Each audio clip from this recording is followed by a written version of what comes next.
সেদিন যা নিয়ে ঝগড়া হয়েছিল শেখ হাসিনা ও শেখ রেহানার মধ্যে, জুলাইয়ের সেই দিন শেখ হাসিনা ও শেখ রেহানার মধ্যে যে বিষয় নিয়ে ঝগড়া হয়েছিল, শেখ হাসিনার সাবেক ব্যক্তিগত সহকারী ও আওয়ামী লীগ নেতা বীর মুক্তিযোদ্ধা মতিউর রহমান রেন্টু শেখ হাসিনাকে নিয়ে আমার ফাঁসি চাই নামে বই লেখেন। তিনি সেই বইয়ে শেখ হাসিনা ও শেখ রেহানার মধ্যকার ঝগড়ার একটি অংশ তুলে ধরেন। সেই ঘটনার বিস্তারিত থাকছে আমাদের আজকের প্রতিবেদনে। তিনি লিখেছেন, 7 জুলাই 1996 অপরাহ্নে তিনি বলেন, গণভবনে তার বড় বোন প্রধানমন্ত্রী শেখ হাসিনার কাছে এসেই সরাসরি প্রধানমন্ত্রী শেখ হাসিনাকে চিৎকার করে বলেন, এই শেখ মুজিব কি একা তোমার বাপ? শেখ মুজিব কি আমার বাপ না? আমার ভাগ কই? আমি কি ভাগ পাই না? আমার 5টা মন্ত্রী হবে।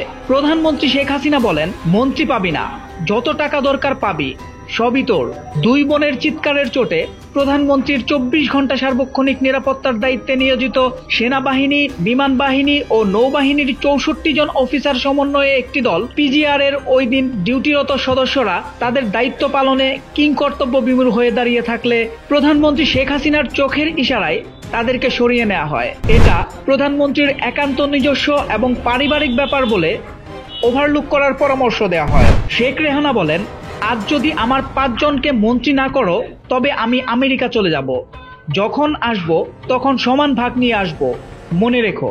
এই কথা বলে বঙ্গবন্ধু কন্যা শেখ রেহানা চলে গেলেন। পরবর্তী পর্যায়ে প্রধানমন্ত্রী শেখ হাসিনা আমেরিকায় গিয়ে চূড়ান্ত পর্যায়ে ভাগাভাগি এবং আপোষ রফা করে তার ছোট বোন শেখ রেহানাকে নিয়ে দেশে নিয়ে আসেন। শেখ রেহানা হবে প্রধানমন্ত্রী শেখ হাসিনার ক্যাশিয়ার। সমস্ত টাকা পয়সা শেখ রেহানার হাত দিয়ে আসতে হবে এবং শেখ হাসিনার পর শেখ রেহানাই হবেন শেখ মুজিবের উত্তরসূরি। সোহেল মাহমুদ, দৈনিক নতুন সময়, ঢাকা।